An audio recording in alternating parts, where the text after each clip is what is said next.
It's time to talk sports. It's Hacksaw's Headlines, a panorama of the world of sports, stories, comments, and opinions. Touchdown, San Diego! Now, here's iconic sports talk show host Lee Hacksaw Hamilton and co-host John Riley. It's a Thursday in Southern California. Who wants to talk sports? We do. Good afternoon, everyone. This is Lee Hacksaw Hamilton, along with my co-host John Riley. We welcome you to our weekly Thursday podcast from our studios in San Diego as we head towards a great sports weekend. John, good afternoon. We have a lot of topics. We're going to go a lot of different directions. It's kind of a special day in the world of sports. We're just hours away from the start of the NBA draft, but man, we got a lot to talk about. And before we do that, set the stage for what happens right at the end as we open up the podcast, the live stream for the people who want to be part of Fans Forum. Okay, so yeah, we have a lot on the table, and right now I'm very frustrated with the Padres. So maybe you are frustrated with the Padres. You got to get it off your chest. Maybe you have a question or a take for Hacksaw. Drop your comment in the live stream, the live chat on Facebook or YouTube. We'll get you involved in the Fans Forum segment at the conclusion of Hacksaw's Headlines. And a reminder, if you like what we're doing, please subscribe so you will get the alerts. Get this. We have busted through 1,900. We're almost to 2,000 subscriptions. We wanted to get it to 2,000 by July 4th week. So we invite you to subscribe. That way you get all the alerts. I invite you also to check my website. It's right there across the top of the screen, leehacksawhamilton.com. It is all written. You'll really like what I provide on my internet website in addition to what we do with the podcast. And remember, share, tell your friends, etc., what we do with the podcast on live stream. Tell your friends what we do with our written website. Give us a thumbs up. Give us 5 stars if you like what we're doing too. John, let's get started. Let's talk baseball for just a brief period of time. Yeah, baseball. I mean, the Padres are up in San Francisco, and the first 3 games of this series, I was about to blow my head off. It was unbelievable. Jekyll Hyde. Please. Don't use the word pennant contender at this point in time. As the Padres march towards July 4th, they're not out of the playoff race, but they're having a hard time seeing who's ahead of them to try to get to the playoff race. Padres lose 3 games in a row to San Francisco. Bullpen self-destructs. Can't hit with a lick with runners in scoring position. Padres finally play home run derby against the back of the Giants pitching staff and finally win. Thank goodness the Washington Nationals come to town for the weekend series. Maybe there's a chance to take the Giant victory and then parlay it into 3 wins against a ragtag Washington team, but then they go back out on the road. We had talked early in the week, John, on the Monday bonus podcast, that these 13 games were going to decide their fate as to whether or not they could forge their way back into the wild card race. And you lose 3 of 4 in San Francisco. And Padres win. Arizona continues to win. So the Padres come home, and they're 9.5 out of first place. There are 7 teams fighting for 3 wild card spots. They're the 7th team. They'd have to get hot, and they'd have to have somebody else start losing, and they'd have to vault a whole bunch of people to get into the wild card race where you say, I feel comfortable catching the Dodgers, catching the Giants, catching whoever is in the other division. So it's a big issue. Padres have gotten much more aggressive on the base paths. There are a lot more bunts that I've seen in the last 5 years collectively than we've seen in the last 3 weeks with the Padres. That's good. Running the bases. Yeah, they're getting some guys thrown out. I understand that. A little worried about fatigue. Yu Darvish has given up 10 runs in his last 11 innings. Really worried, John, about bullpen overload. Get this, their top 5 relievers have made 148 appearances in 74 Padre games. Steven Wilson's thrown 34 games, Tim Hill 32, Hader 30, Nick Martinez 28, even Garcia 24. That's a lot of phone calls to the bullpen over a 74-game schedule that they played so far. So I'm worried about that fatigue factor, both with Darvish because he hasn't pitched well recently, and obviously what's happening to the bullpen because they keep having to go back to the bullpen. Yeah, it's insane what's happening with this team. How in the heck can all of these guys collectively be playing so poorly? I mean, Soto's been playing well lately and Tatis, but Machado and Sanchez, now granted they had some good days today, but they've been in a terrible slump. I mean, even Xander Bogaerts isn't performing. All these guys, it's like almost systemic throughout the organization. What do you do to fix this? All you can do is hope they're going to hit back to their averages. Bogart's got an explanation. This wrist continues to flare. That's why he's not what he was at the start of the season. Surely not what he was at Fenway Park in Boston. I don't understand what's going on with Cronenworth. I don't understand Machado's inability to be what Manny has been his first group of years here. And they need those guys at the top of the order to hit because the rest of the guys on that roster historically just don't hit. So it's, I guess the safest word, flawed team. It's just not a complete baseball team right now, and it's really an underachieving team right now. Yeah, it's crazy how frustrating this is. I think it was either Chris Ello or Craig Elston on Twitter was showing the stats comparing Xander Bogaerts with Chris Gomez, our shortstop from the 1990s, and they're roughly on par. And remember back in the day, Chris Gomez was kind of a steady guy, batted 7th or 8th. Xander Bogaerts is like, your cleanup hitter that you're paying $280 million, and he's hitting like Chris Gomez. Yeah, you had 11 years of that to watch. Holy cow. So Padres right now, they're struggling. They're running uphill, and they got a big hill to run because I swear to you, the teams in front of them, I don't think, are going to go on 10-game losing streaks, which would propel the Padres back into the race. Mm-hmm. And the Padres have not shown their ability to run any type of real streak off. I mean, think about this. Giants, flawed roster, patchwork quilt, yes, 10-game winning streak.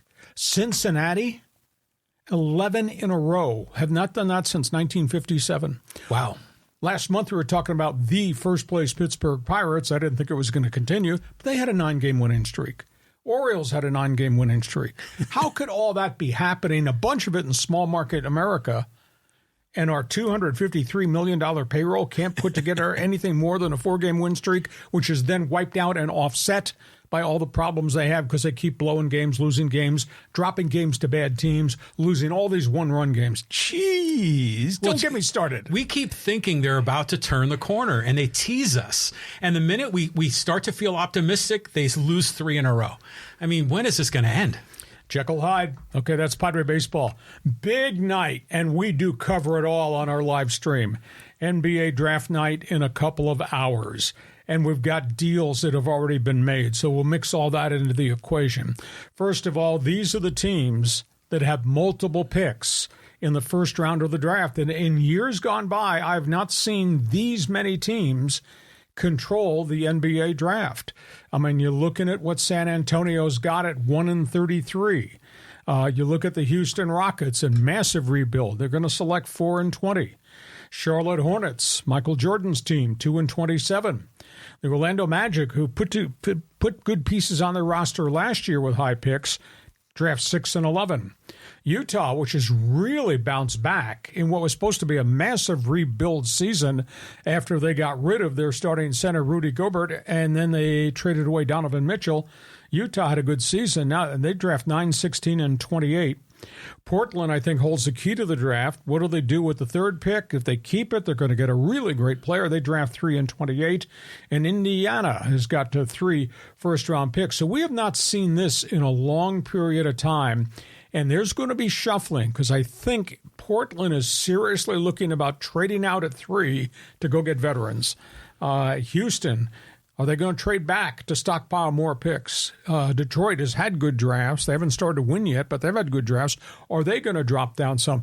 So I think there's going to be some wheeling and dealing amongst those with the the multiple picks in their pocket. Yeah, draft night is always just so fun. It doesn't matter what sport it is. But it sounds like the Trailblazers, they're going to keep Lillard. They took him off the trade market. So I bet you they're probably going to trade down and maybe get some veterans. So this is going to be great. But how about the Jazz? They have stockpiled so many number one picks. So we're going to see 3 of them tonight. But I think the next few years we're going to see more and more. Exactly. So we go from that, and let's just talk about the top of the draft board. I'm going to throw some interesting angles to you. San Antonio gets the young star from France, Victor Wembanyama, 7'4", wingspan of 7'9", as an 18-year-old, John, playing in the EuroLeague. In the EuroLeague at age 18, averaged 13 points, 5 rebounds per game. The kid is mystical. He's got so much talent, and he's going to play with a really good coach, Greg Popovich, who's got a great history of dealing with international players. You do remember Tim Duncan came from Puerto Rico, I believe it was, and then you got the guards who came from France, and Manu Ginobili and Tony Parker. So he's landing in a great situation. Now, use the slug line there, Foreign Legion in the NBA. Tonight, with the drafting of Wembanyama as being the number one pick, it'll be the 14th international player who's gone number one in the draft. And I went back and looked, because we talked about this a couple of weeks ago on our podcast. In the history of the NBA, close your eyes. I'm just going to run some names by you of guys who came here from somewhere else and what they contributed. Olajuwon Yao Ming, Dirk Nowitzki, Vlade Divac, Gasol and Kukoc, Ginobili and Parkler, Mutombo and Drazen Petrovic. There have been so many great internationals. This season, as the campaign started, there were 120 international players from 40 different countries playing in the NBA on opening night. It's just amazing to me how the game has become so global, and it's just not playing games in China or Japan or whatever. We're talking about bringing first-round draft picks, really good young players here to complement all the great athletes that we get either out of college basketball, one and done, or now out of the high school ranks. To me, it's just spectacular. The game is so global. The game has really gotten good, and we'll see the next guy's going to step up, the Flying Frenchman. Yeah. Did you see he threw out the first pitch at Yankees? Good. No, it wasn't. At Yankee Stadium, and his hands were enormous. They went all the way around the baseball.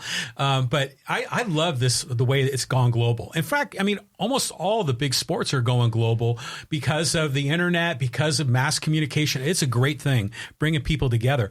But, I follow college basketball, and there's so many great players in NCAA that don't make it, because there's only a limited number of slots, 60 or so picks. It's only 2 rounds. Yeah, 2 rounds. So a lot of these go to these international players. A lot of really good Americans don't make it because it's so competitive. Well, guys who don't make it, who might have been a second or third round pick, get moved to the side because of the internationals. They can sign free agent contracts. They sign 2-way contracts. They can go to the NBA G League, etc. I remember back in the day, I used to work in Phoenix, and I covered the Phoenix Suns nonstop. The draft was 9 rounds. 9 rounds. Yeah. Now it's really different. Okay, so I can't wait to see what Wemby is. That's what they're calling him in San Antonio. Okay, what he's going to be like as a player. And, last year's number one pick was the kid out of Gonzaga, Chet Holmgren, who went to Oklahoma City and then got hurt in preseason and never played. So we got 2 great young aircraft carriers. But they're kind of similar body build, aren't they? Kind of tall and lean. Wemby's a little taller than Holmgren. But it's going to be fun because now we got 2 aircraft carriers coming to the NBA simultaneously. Yeah, it's going to be great. On we go. Next question about pro basketball and the upcoming draft. Yeah, Lakers, Clippers. We got to keep an eye on these SoCal teams. And what are you hearing, Lee? Okay, there's a whole bunch of things in play here. This story started to develop about 7 p.m. on Wednesday night, that the Lakers were shopping and taking offers on Paul George, that the Lakers have a massive salary cap problem, have had this history of injury problems with first Kawhi Leonard, Paul George, now both. And they're going to get penalized financially if they get to opening night with the way this roster is constructed with the cost and the contracts. They're taking offers on Paul George, which to me is a bit of a shock. It's not that they would be breaking up the team because if they move him somewhere, they will get tons of players and draft picks back to complement Kawhi Leonard and the other players they have. But that's one rumor out there, that he is being shopped. The other rumor was that both the Lakers and Clippers were making a run at Chris Paul, who just got traded to Washington. Chris Paul just got traded from Washington to Golden State. Wow. In a mega deal for Jordan Poole, first-round draft pick, second-round draft pick, and some other fringe players. That was a salary cap move. But CP3, talk about an old basketball team. Chris Paul at 38 is joining Curry and Klay Thompson and maybe Draymond Green coming back. Mm-hmm. That's kind of a weird move to give up a young Jordan Poole. Golden State, I think, was moving money. That's why, because Poole's new contract is like $40 million, and he denigrated last year, kind of fell apart. And I think there are personality clashes. And so he's been moved. And a bit of a surprise, he goes to Washington, and CP3 comes as a 1 or 2 year rental to Golden State. So that's where we are. Lakers are shopping other people around. There's all kinds of other rumors that the Lakers are trying to make a 3-for-1 deal to get a veteran player from another team. They'd throw in their number 1 draft pick plus 2 of their younger guys. There's talk they're shopping D'Angelo Russell, have not been able to get that. There was a report that the Clippers are on the brink of getting Malcolm Brogdon from Boston late last night, but he's had chronic nerve damage in his elbow, and that deal kind of fell through. So that's where we are. We'll see what the Clippers are going to do. I'd be stunned if they move Paul George, but again, knowing what they're facing financially, and the Lakers, some people, I network with say, don't do anything, just let this thing grow. Others say, no, you got to change it again, which would be the third time that Rob Pelinka has, quote, changed the parts around the two superstars, LeBron James and AD. So I put a lot on your table. Go ahead and respond to what you want to talk about. Yeah, the Chris Paul move is interesting to me going to the Warriors because I think Jordan Poole wasn't happy with his role and his playing time. So now he's been banished to the Wizards. I mean, that's a struggling franchise. What are the Clippers going to do? I mean, if you got rid of Paul George, this was the dream pairing of Kawhi and PG-13. And now they're going to get rid of him? I mean, I don't understand that angle. I mean, those two guys, Kawhi and PG, probably take up close to half of the salary cap, maybe? Well, I think they're both slated to make $46 million next season. Wow. And that eats up a lot of the cap. I think part of this is dollar driven. The other part is the injury factor. I mean, they've missed a lot of games collectively over the last 3 years. And this, I think, has become very frustrating to Steve Ballmer, that this is the second time he's put together a great team that they thought was going to be NBA Finals caliber. First was Blake Griffin and CP3, and that fell apart. And now this, and it's duplicated itself again. So part of it's financial, part of it, I think, is the injury factor. One of the teams that's looking for a third piece that might make a big difference is Miami. And Miami's got 4 guards. Miami's got draft picks. The New York Knicks could be part of this equation. The Knicks have got a lot of young people. They got picks they can use. The question is, who can take on the kind of cap number that Paul George has? So I'll tell you, it's going to be an interesting 24 hours marching towards the draft in a couple of hours, seeing what happens after the first round takes place. So that's where we are there. Next topic on the table. Okay. Well, we're talking about the draft here and wondering if some of our local boys have a chance, maybe. Nathan Mensah, what do you think, Lee? Nathan Mensah worked out for 2 teams that I know of. There may be a few more, but he worked out for the Clippers early this week. He worked out for San Antonio, which is kind of unique if they're going to draft Wemby, but maybe they're looking for a backup guy. I think more likely he's going to, instead of being a second-round pick, he's probably going to be a free agent. And that gives him an opportunity, if he gets some type of minimum offer, to pick a team that he might actually have a chance to make their roster. It's probably better to be a free agent than a second-round guy. Second-round contracts are not guaranteed. If you're a free agent, at least I can go to the Brooklyn Nets or the Houston Rockets, who are going to be in massive rebuild mode, get an opportunity. Either that, he winds up on a two-way contract, or that he winds up in the NBA G League. The other guys might get an invite to play in the Las Vegas Summer League, but that's just showing up and being on a team and playing street ball. And I don't think anybody else off the Aztec roster is going to get a chance in pro basketball here, but they might go abroad to sign contracts somewhere. But I'll be intrigued to see where MENSAH winds up. Good guy, a little bit limited physically, not a completely rounded offensive player. You would have thought after 5 years his offensive game would have gotten better, but he is what he is. But he still can play defense, and he can vault, and he can rebound, and he's tough as cement. So maybe somebody brings him in as a free agent. Yeah, I hope so. I mean, we always like to root for our local guys. But, he played in that league like the last few months. Was it New Portsmouth or somewhere out? Well, he went to the different all-star camps. It was in Portsmouth more than other. Did not get invited to the Chicago draft camp. Right, and if you're not in that, you're probably not going to get drafted. But in that all-star format, he did really well offensively. I mean, he was scoring double digits. I mean, if he just can be like a 8 to 10 points a game kind of guy, he has value in the NBA. Shot blocker, rebounder. That's on his driver's license, so that's where it goes there. Okay, from that, let's tell everybody again before we go to the next topic on the table about subscribing to what we do and how they can join us at the end, because we'd have a spare chair over here for the Fans Forum. Yeah, so you can get involved in the Fans Forum segment. Just drop your comment or question in the live chat on Facebook or YouTube. We'll get you involved. And yeah, be sure to subscribe wherever you get your podcasts. We've been getting your content is out on Instagram. All these videos are blowing up and people are asking questions. Do you have a live stream? When can we tune in?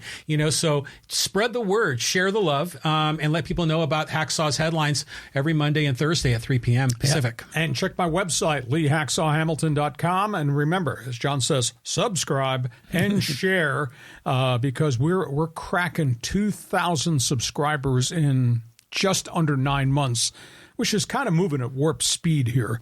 So we invite you to be part of it, and check my website too, because it's all written content, leehacksawhamilton.com. On we go. Let's talk football. Okay, so this is all about the Mountain West Conference, and San Diego State they're still scuffling here, right? There's been no solution, and now they're both really dug in a beachhead. San Diego State asked for information, asked for some special things to happen.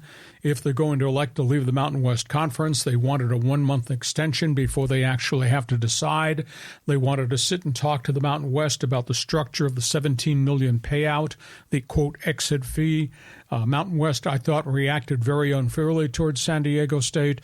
They filed back and said there will be no exceptions. This is the bylaw of the conference. If you're going to elect to leave, you need to do it by June 30th. It costs you $17 million. Give us the money. There won't be any renegotiation of the structure. I think it leaves a really bad taste in the mouth at San Diego State. I think it's grossly unfair for this conference to treat the flagship university. What this university has done academically, what it has done athletically, what it has done as a financial resource stream to the Mountain West is really special. And you're treating them like they're doing something wrong and they're doing something illegal. At the end of the day, it's all about money, and it's dollars and cents, and it's exposure. At the end of the day, the Mountain West TV deal gives them $3 million.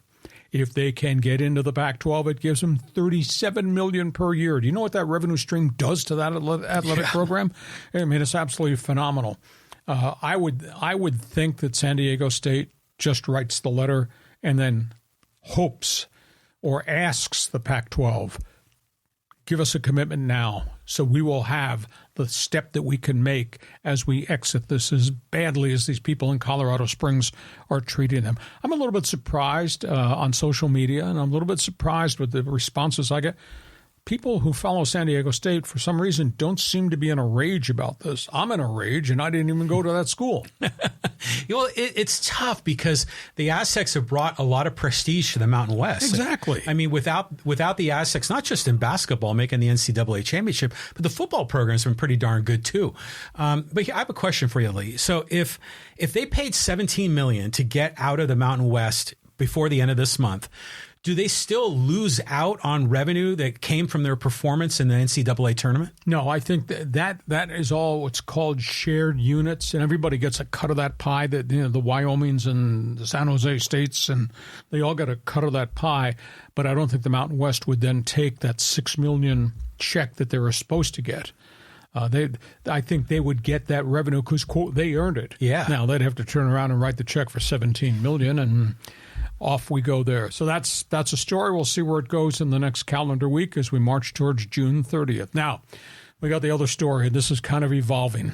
Yeah, Matt Araiza, I mean, we were just talking about it before we got started on the podcast. You saw him on HBO. He said he had a lot to say. I saw it was almost like a documentary. It was a sit-down interview with Andrea Kramer. It involved the police officials. It involved the lawyer who was suing Matt Araiza, and he was really outspoken. And he had said some things on HBO I had never, ever heard or seen written. And I'll just give you just very briefly the quotes. He said, "I was stupid. What I did in that 15-minute window of my life at that party, I was stupid." That's the first time I've ever heard him admit that he was dumb for what he did. Quote, "The woman came on to me. Quote, it was her intention to have sex. Quote, she told me she had sex with other men. Quote, she said she was of legal age. It was consensual. We went back to the house after we had 2 sexual liaisons. She was not drunk. She was not unstable." That's what he said. He turned around and he condemned the media. I saw a video clip of Stephen A. Smith, who was screaming on ESPN, "Gang rape, you're going to jail." Judge and jury on ESPN, loudmouth. I thought that was really unfair. Saw another film clip of Pat McAfee, internet sensation, almost the exact sentiments, convicting him before there was any evidence. So he was really upset at that. He said, "You don't have to believe me," Matt Araiza.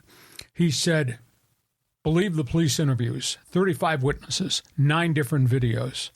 Believe the documentation the police have from the witnesses that this girl was going around that house saying, telling men to F me. Believe me, I was never in that house. There's no video. There's no conversation. All of her friends said I was never in that house. Believe me." And you could almost get the feel. He had to bite his tongue to say more. But he said, "They robbed me of my name. They robbed me of my reputation. They robbed me of my job." And then he said, "I am suing that lawyer for defamation of character," because that lawyer went on social media and kind of convicted him before the investigation was ever completed, before the information was ever made available. It was pretty strong stuff and pretty specific stuff.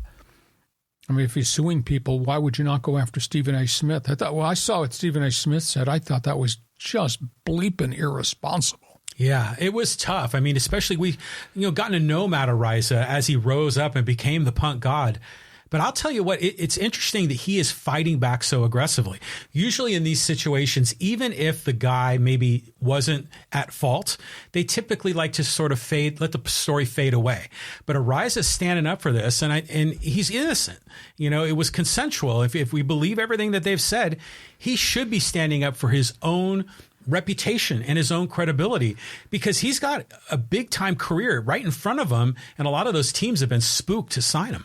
Andrea Kramer talked to 6 different NFL general managers and just got a wide variety of anonymous responses. One said, "I have a 14-year-old daughter. I could not sign him." Another said, "The women in my front office would be really upset if I signed him." Another said, "What's the truth that's going to come out in the lawsuit if it ever goes front and center?" Another one said, "There are more punters in the world than there are NFL teams." You can go get a punter on any street corner. Yeah. And the most realistic one was Joe Douglas, the only one that identified himself, the general manager of the New York Jets who worked him out, who indicated, "If we have injuries, we will bring him on board, probably on our developmental squad." And that may be the sentiment other places. If Cincinnati suffers a catastrophic injury at punter, or it happens in Detroit or Seattle, maybe he'll get an opportunity. But John, I think you're really correct. He's really trying to rally his career and question the credibility of the people that made judgments. You know, back when this first broke, I remember on our podcast, you kind of looked at me and I could read your eyes. We were talking about a pretty touchy issue, but back then I said there's a lot of gray area here we don't know about. There's a lot of he said, she said we don't know about. Let this thing progress through the probe and the investigation, and then finally they didn't press charges because there was, I think, too much gray area, and there were conflicting statements. And so we'll see where it goes, but I'm sure you'll be able to find the HBO Bryant Gumbel series. It aired last night, and you can be the judge of what he was saying, but I just kind of gave you the capsule summary. Yeah, I'm going to check that out. But, you know, he's innocent. They dropped charges. Meanwhile, there are other guys that have gone to jail, and they've been, you know, back in the league. So hopefully these teams give him a shot, a second opportunity. Remember back in the day, the Raiders used to always take some of these so-called, not saying Araiza is a bad character guy, but they would. The Raiders would take those guys. They don't really do that anymore, do they? No, because these guys get disciplined by the league. Yeah. I mean, there's a lot of discipline that gets handed out for anything and everything. You know, Tyreek Hill, Miami's in trouble, allegedly assaulted a guy at a marina over the weekend. Jeez. Punched his lights out. Now, is he going to be charged? Supposedly, he's going to be charged for assault. Well, that goes in front of the league. You know, and all these guys who create minor stupid things, create major incidents, do something horrific like Henry Rugg of the Raiders, the 153-mile-an-hour drunk driving accident that killed a woman. The league deals with these guys as they go along. So I don't think Araiza is going to get disciplined by the league because he was never, ever charged, and, quote, it was consensual. Okay, that's a topic on the table. Let's go from football. We got something different here because we got NBA draft a couple hours from now, and a week from tonight, we got the NHL draft. The NHL draft. I mean, I'm fired up. The Ducks are like a promising organization here. They got the new coach. I mean, what are you seeing here, Lee? Well, here's the story, because the Ducks are drafting number 2 in the draft for the hockey fans out there. They're going to get the chance to get one of the top young forwards, either from the collegiate ranks or from Europe. And what I confirmed, and I was not aware of this, because the rules as to how the Gulls get access to players, the rules have changed. The 2 players that the Ducks are looking at, Adam Fantilli, brilliant young, big freshman, center iceman, University of Michigan, scored 30 goals this past year as a freshman, as an 18-year-old. He is one. He'll be on the board at the second pick when the Ducks choose. Or 6'3" winger Leo Carlsson, who plays in Sweden. I think he scored 16 goals, which is pretty significant for an 18-year-old. I tried to confirm, and I finally got confirmation last night that if either one of these guys gets drafted, signs with the Ducks, goes to training camp in Anaheim, if they don't make the Major League roster at age 19, they can come and play here. Now, if you're a Canadian junior player, where the bulk of the other kids come from, you have to go back to the junior club if you don't make the big team. So they don't come here until they turn 20. Then they can come to play in the American Hockey League. So this is unique.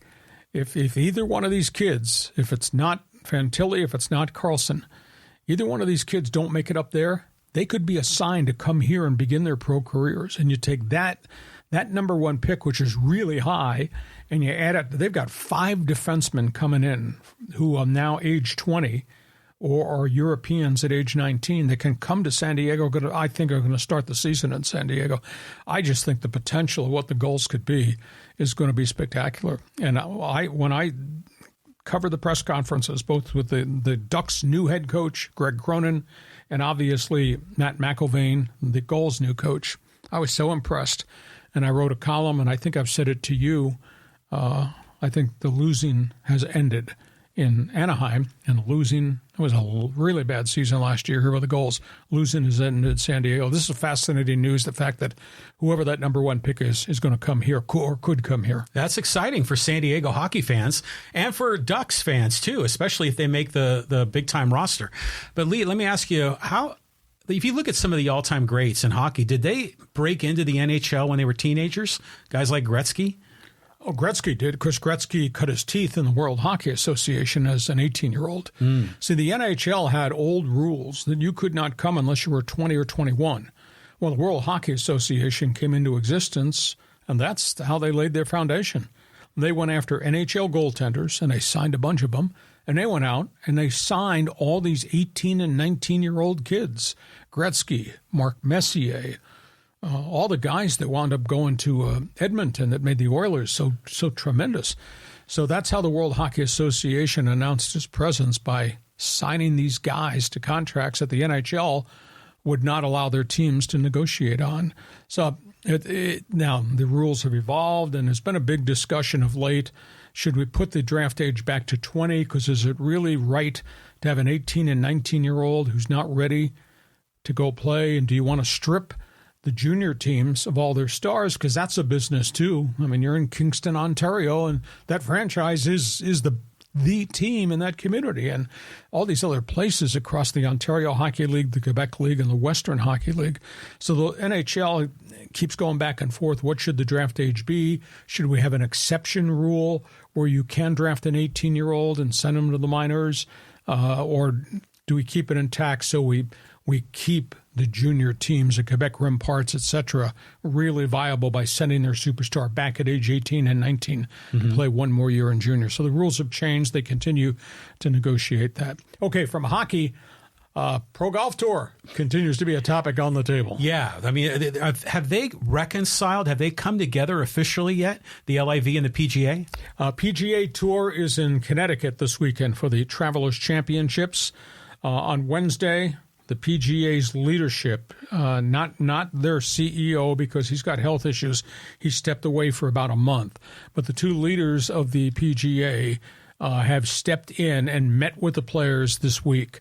And they just flat out lectured the players because the players' response over the merger with LIV has been really negative. And their comments were in the lecture, we have a business model. We are forming a different venture with the European Tour and with LIV's financing. It's going to be called NewCo, new company. NewCo is going to run everything business related to the PGA Tour: money contracts, merchandising, marketing, sponsorships, etc. But they told them, PGA is going to run that. We are going to run NewCo, the business side. And by the way, you guys who are loyal to us, you're going to get a cut of the profits from NewCo. By the way, we are running all the golf tournaments here, abroad, and anything new we create, it'll be under the PGA flag. So they were just really strong, and they said, we don't have the formula yet, but please understand the guys who defected to LIV are going to pay an entrance fee to buy their tour card back because they violated their tour card. So it was rather a strong lecture from the PGA, but I'm sure there's a lot going on behind the scenes about the absolute structure of what they're going to do and who's going to run it on behalf of the PGA, and I think more data will come out. And I do think the blow-up and everything that came out initially has kind of subsided. I think there's been a cooling off period. Yeah, well, I think people are realizing how much money's on the table. Oh, enormous volumes. So they're looking at that. But, it's funny. We talk about, is this a merger? Is it a takeover, a buyout? Even in the corporate world, they talk about mergers, but they're never really even Steven 50-50 mergers. See, once we get a look at that org chart of this new organization, who's the president, who's the CEO, if they're coming from LIV or PGA, that will tell the story of who the top dog is. Well, Jay Monahan, who's on a health leave of absence right now, is the CEO of the new group, NewCo. He will be the CEO. Now, there'll be LIV people beneath him. I don't think Greg Norman's going to be part of this equation at all. But, they tried to put the players' anger and their worries to rest by just structurally announcing this was not a takeover. This was a merger, and we're calling all the shots going forward. So it'll be fascinating to see if this kicks in for 2024, or do they need another window to get it all done correctly, and maybe it won't launch till 2025. But to me, the LIV paid money. They paid $3 billion to make this merger come into place. So That's where we are. One other topic on the table, and then get ready. Hey, you're watching on the live streams. Get off your ass and get on and send us a question. Fans Forum is just around the corner, but we got soccer to talk about. Yeah, I mean, Megan Rapinoe, the U.S. women's team is coming together here. I've been seeing even Taylor Swift is kind of pumping up the team. Well, we've been talking extensively about Team USA soccer and obviously Greg Berhalter and Christian Pulisic and the Stars and what happens in the Nations League and the Gold Cup tournament for the men is just around the corner. Lost in all the conversation is the fact that July 20th, Team USA begins play in the World Cup. Awesome. Going to be down under. Now, I'm not real good with math, so I don't know what the time zone difference is, but they're going to play in Melbourne, Australia, and in Auckland, New Zealand. That's where the Women's World Cup is going to be held. So they've just announced this roster. We know marquee stars, the great veterans that have made women's soccer really special. Alex Morgan is going to lead Team USA. Megan Rapinoe at age 35 is coming back. Julie Ertz has come back from injuries. And a bright young 18-year-old speed goal scorer, Alyssa Thompson. Those are the four really recognizable names. Tough part is they have lost their captain. She's not going to be able to play with a knee injury. The other unique thing is the marquee names somehow going to be complemented by 14 rookies who've never stepped on the pitch in international World Cup competition. 14 young U.S. women will be part of that roster. And they'll play in Group E. They will play Portugal. They will play Vietnam. They'll play the Dutch in Group E play. And it all starts, circle your calendar. I don't know what you're doing, but I know what I'm doing on July 20th. First round game, Team USA in action in the World Cup. So fascinating going forward. Yeah, that's going to be a lot of fun. I mean, following the women's team because the women have come so far, Now, are they the favorites going into this? I know they've won a number of cups. Well, they won back-to-back World Cups. And, I mean, they've been knocking at the door prior to that. I think they have to be viewed as upper echelon, probably the one that come out of their group. But, boy, you got so many young players, new goaltender, and 14 rookies. Mm-hmm. That's a lot of people who've never walked on that pitch and actually done that in pressured times. But it's Team USA, and they have grown so fast and become so really good globally. And America is going to be waving the flag on July 20th. Oh, you know it. I mean, especially when the Wave play over at Snapdragon, they get big crowds there. I mean, it's nice to see women's sports, particularly women team sports, really getting a lot of fans and support. So it's just going to be a great summer for soccer. Okay, ready, set, go. Fans Forum. Who's got questions? We got answers. Just fire away here, John. They're your best friends. Yeah, here we go. This is from Justin C. He says, did the Chargers hire Kellen Moore because they know he would take a low salary for an opportunity to be a head coach in the NFL? Well, when they fire Staley. I'm sick of these first-timer head coaches. It wouldn't surprise. Well, Kellen Moore had accomplished a lot in Dallas. They'd been beset by injuries. Last year, I think, was a bit of an aberration. The year prior, Dak Prescott put up some really good numbers, and he had suffered a really bad injury. Last year, the Cowboys' offensive line was just shredded. I mean, they lost their left tackle, their right tackle, one of their guards. Their center had to leave football. They just weren't the same football team. I guess to a degree, maybe he was forced out by Mike McCarthy, who I think, came to the conclusion, I want to run what I want to run, and let me call the plays rather than him. That being said, this guy had done some really good things with Dak Prescott. So I don't think there's any phony baloney here. I think this guy's on a fast track. He's interviewed for college jobs. He's interviewed for a couple NFL jobs. So I wouldn't condemn him yet. Now, he goes in and he works for Brandon Staley. Staley's turned the offense over to him. And Brandon Staley's run, I don't think they've had guys with this kind of creative juice. And he walks into a good situation. I mean, you got Justin Herbert, and you got 3 pretty good wide receivers. You got a pass-catching tight end. You got Austin Eckler, and you got the quarterback. And you got a rebuilt offensive line where they've spent all these resources to get number 1 draft picks to play up front. I just think offensively they're going to be dynamic. So I'm not critiquing Kellen Moore because I do think there is a track record. He's been on a faster track to become somebody's head coach. But going to another team, as a coordinator and bringing everything he learned in Dallas under Mike McCarthy, I think is just positive for the Chargers offensively. Defensively, I think I've got all kinds of reservations. Well, do you think Kellen Moore brings in an offensive playbook that's going to be dramatically different than last year? So it's going to take a while for these players to kind of ramp up? They're going to add some stuff with different types of route trees they run. This is what I was told.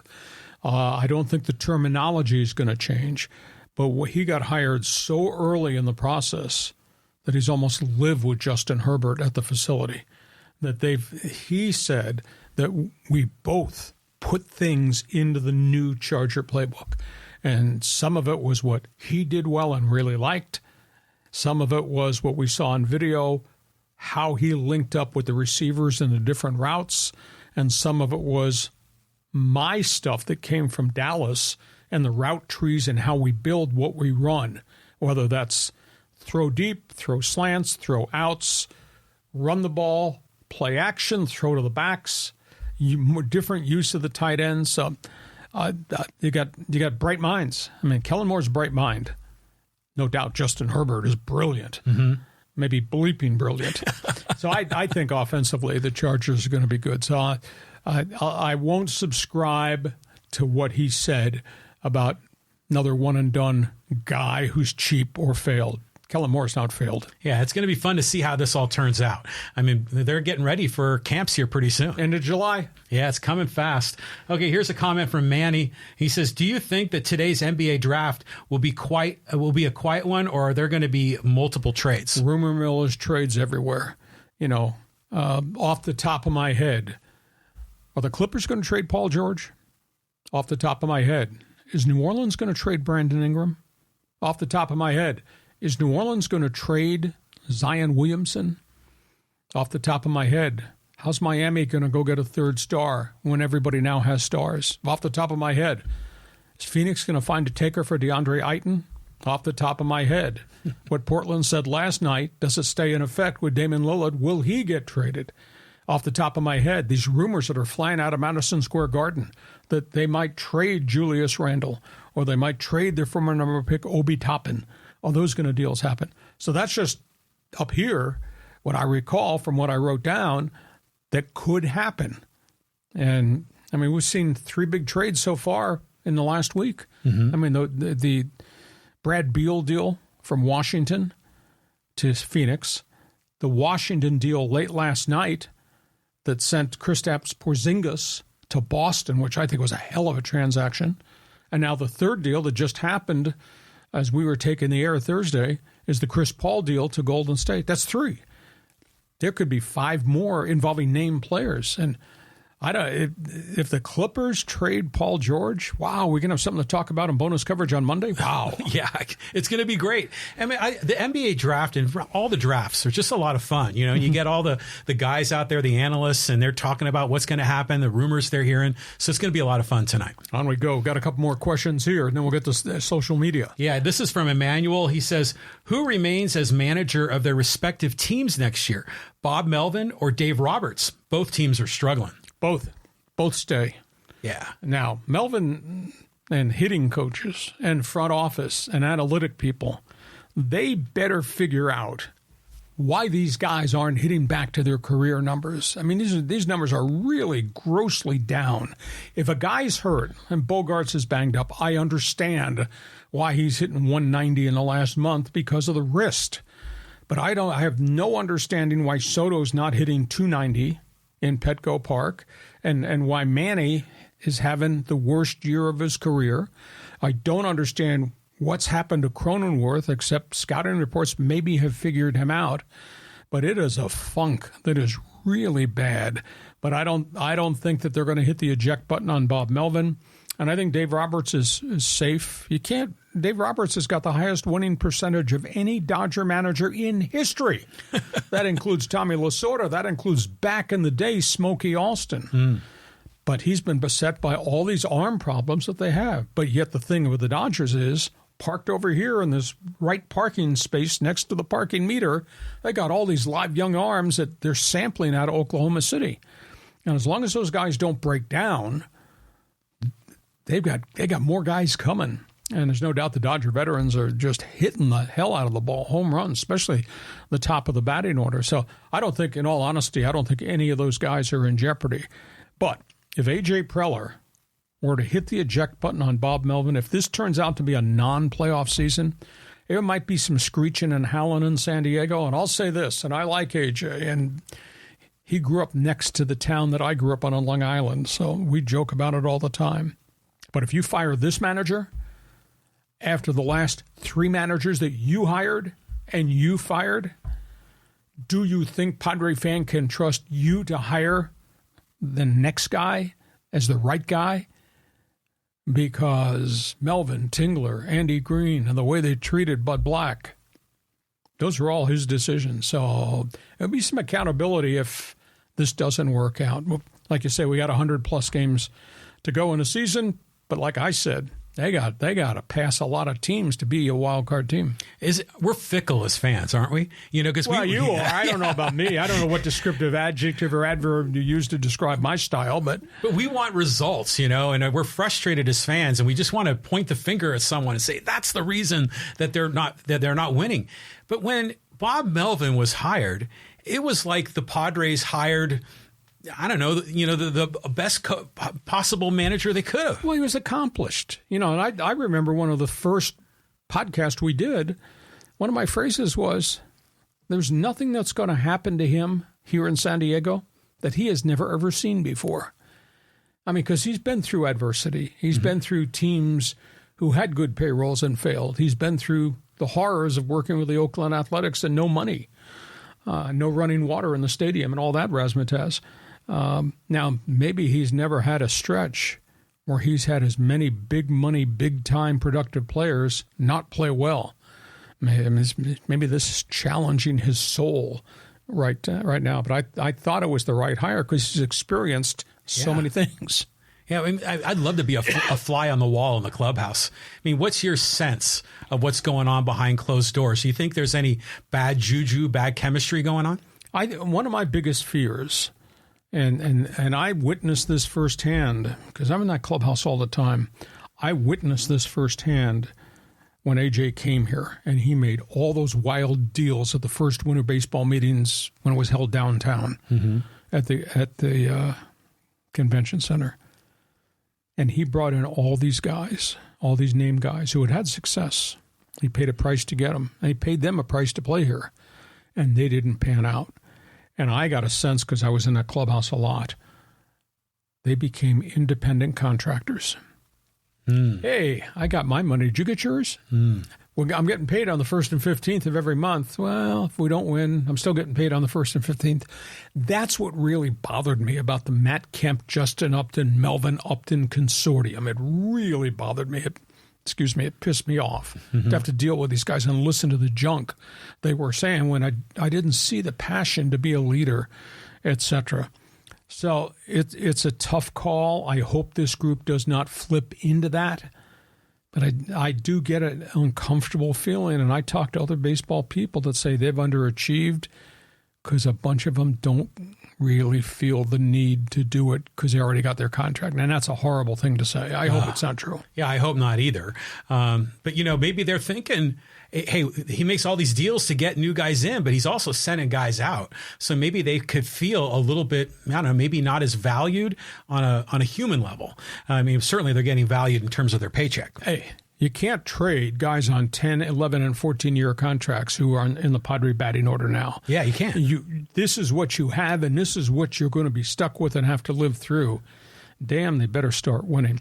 Okay, let's move on. You got a couple other things here you want to go on social media. Yeah, we do. We've got some good social media comments here. And let's go here. This is a Bob Huggins comment from Film at 11 on Instagram. Huggins has a huge ego. Ain't nobody talking him into rehab until he himself is ready to go. Well, he has to look in the mirror and admit he has an alcohol problem. And anybody that does a 0.21 blood alcohol count has got an alcohol problem. He's got an addiction. And if he refuses to see it, then his career is over. I would have hoped, and John and I talked about this after the first incident a month plus ago in Cincinnati, the radio interview, that he went off on a really bad, ugly tangent. And I kept saying, who the hell says stuff like that in public? And I remember saying, maybe he needs to be evaluated for a substance problem. And it was a substance problem because you don't blow 2.21 unless you're really sick. My only point being, and I said last week that, maybe one of his former players, and he was really close to Nick Van Exel, the Laker guard, and Kenyon Martin, who played up in Denver. Maybe one of them can step forward and say, I care about you, Coach, because you impacted my life. I care about you. We think you need to go to rehab and go intensive rehab, and intensive rehab works if Bob Huggins is committed to work it. So does he have an ego? Yeah, there's a hell of a lot of guys got ego. But obvious to me, he's got a terrible substance abuse problem. It's sad because I've known him since 1980. Well, isn't it interesting how so many college head coaches become like father figures for their players? And there's this amazing love that can exist. And it would be kind of special to see it turn the other way, where that love was redirected to Huggins. Because, yeah, he clearly needs some help. And obviously, he did not get guidance, nor did he get pressure from the athletic director or the president, Dr. Gordon G., at West Virginia, because they could have stepped in if they perceived. And how could you be around him and understand everything that was going on in that program and not see how he acted or how he treated people or not understand alcoholism? Because that's part of your job as the head of the athletic department or the university, is to help solve whatever problems develop in everywhere. I don't care where you are. Mm-hmm. There are problems within everybody's athletic department: social, physical, mental, psychological, substance abuse problems. As an AD or as a president of a university, the CEO of the school, you need to be able to guide somebody if you find that they've really fallen off the track. Yeah, it's a shame. So let's move on here. We got some more social media comments. This one's an Instagram comment from Daniel Alexis talking about the NFL gambling problem. Hey, they've been ignoring illegal substances for years. Steroids, HGH. They ignored brain trauma for decades. They have ignored having lawbreakers in the league for years. I'm sure they're going to sweep this under the rug. I don't know that they'll sweep it under the rug because they are really taking proactive moves. At the just completed OTAs, they had a league official meet with every roster player in a group team meeting, and they ran a video, and they came up with 6 key points that they presented to every players about what you can do and what you cannot do. And that includes not being part of sports books. That includes not betting from the facility or anything while you're with the team, and obviously not betting on NFL games. So I think each thing carries a different agenda. You have to deal with the Players Association too. You just can't mandate this law. That's why there was a long time for them to get in the collective bargaining agreement drug testing, blood testing for HGH. They had to really negotiate the extensive amount of discipline they would hand out to players as it relates to guns, domestic abuse, really bad stuff. I think the league ignored concussions for a long time, and I will go to my grave. I firmly believe a couple of doctors of teams who knew what was going on found their conscience, and they're the ones that I think there is a paper trail about the NFL covering up potential brain damage with concussions. And these doctors went and I think provided information to the union, which led to the lawsuit, which led to the wake up in the morning one day and there's an $875 million payout for concussions to players. So the league's been dragged into some of it. The other of it's been dragged out because it has to go through the union and it's got to be a joint decision there. So it's a complicated answer, but I think the league is doing much better now, taking care of the players they have to, because the league is not Roger Goodell. I'm sorry. The league is not Spanos. The league is not Robert Kraft. The league is the Tom Brady's of the world, which the fans identify with. So you got to protect them and you got to guide them and you have to discipline some of them along the way. Well, considering your long history as an NFL broadcaster and doing all the, in sports for decades, Have you ever gotten a whiff that some games are fixed or that there's been some funny business going on? No, not at all. You would never go there because why would anybody do that?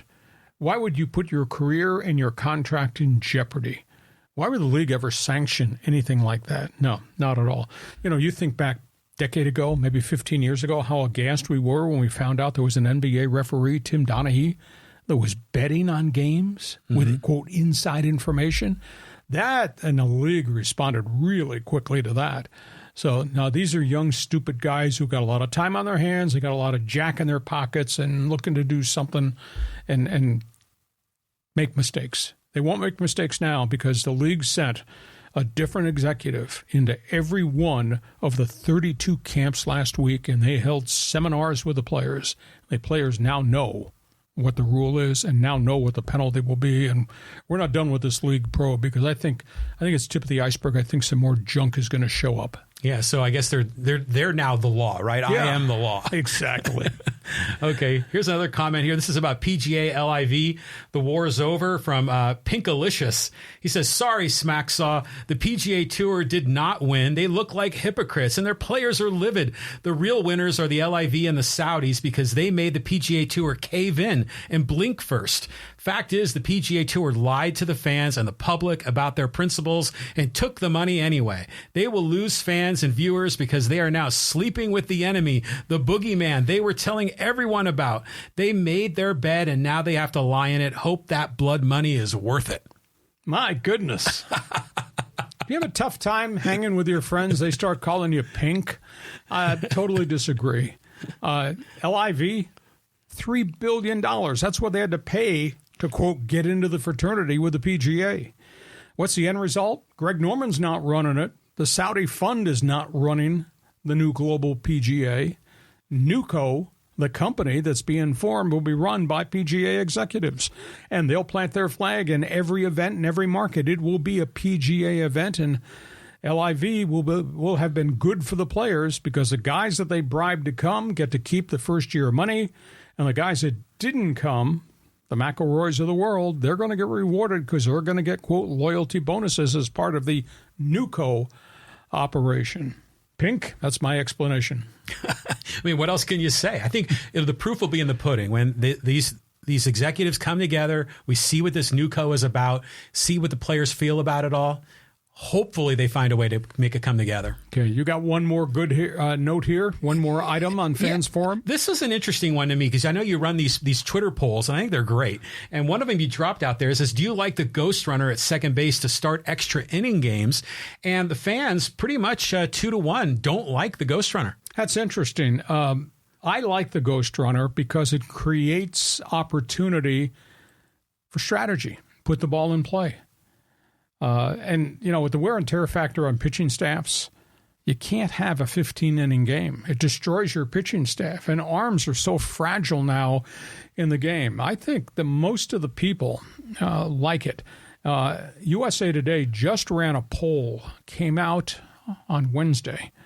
They interviewed 100 of the top names in baseball and asked them about the new rules that have been instituted, the shift, the ghost runner, the pitch clock, and the poll was like 5-1 in favor of the new rules because I think it protects the players. I think it obviously speeds up the game, which is good, and I think there's a lot more strategy. And I'll tell you, starting with a guy at second base in the 10th inning or the 11th inning or the 12th inning, yeah, there's pretty good pressure points there as to what you're going to do and how do your pitcher handle it. And maybe I'm in the minority, but I tend to think I like what they've done to the game. Yeah, I like the rules. I think this is a good rule because I remember, now this is kind of a crazy comparison, but when my daughter was playing softball, they used to play this way. They called it the international tiebreaker, where when in extra innings, they put a runner at second.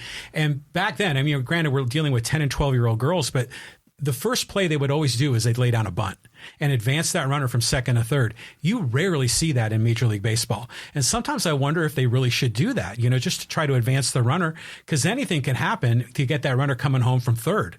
But it seems like a lot of the testosterone kicks in, and these guys all want to hit a bomb, and they're swinging for the fences rather than playing small ball. Yeah. And they'll try to evolve the game. Now we've just come through really bad experiences with catchers blocking the baseline and the interpretation. And don't get me started on that. Although I tend to think that what goes around comes around, because I happen to think in the Padre-Tampa Bay game over the weekend when Manny Margot got taken out at home plate, it sure looked like Nola was really blocking the plate before the ball got there, and they never called it. Right. And then this interpretation of the rule in the Giant game, I thought was so far-fetched because the runner was so far up the line, and then the ball got there, and here's the catcher just waiting to apply the tag. I don't know that Sanchez was blocking it. Was his foot over the line, waiting for the ball? Yeah. But the runner was, I swear, John, was 15 feet up the baseline. Yeah. And the alternative, as I saw in a White Sox game early in the week, John, you're going to stand in front of home plate and block me? I'm going to bulldoze you. Now, I might get hurt doing it, but I'm going to knock the ball and knock you into next week, and I'm going to touch the plate. Now, guys, they don't want guys doing that because of the severity of the injuries. I mean, this whole rule kind of came to be because of Buster Posey's very bad ankle injury years and years ago that knocked him out for a whole year. But I think I like the bulk of the rules. But, hey, you could tell me I'm wrong, but don't argue with me. I'm a talk show host.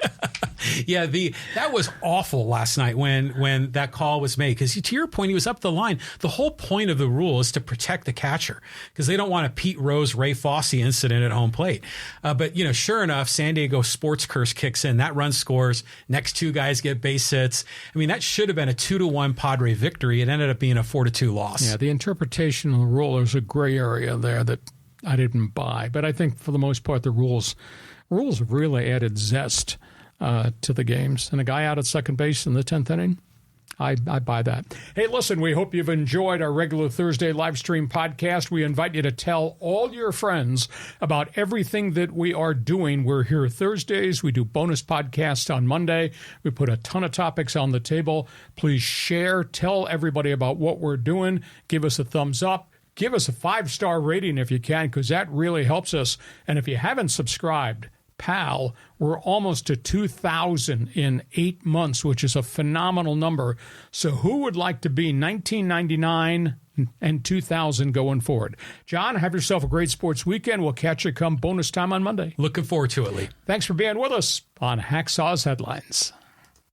Join us again for Hacksaw's Headlines on YouTube, Facebook, and Twitter. And find the audio version on your favorite podcast app. Touchdown, San Diego! For more content, go to LeeHacksawHamilton.com.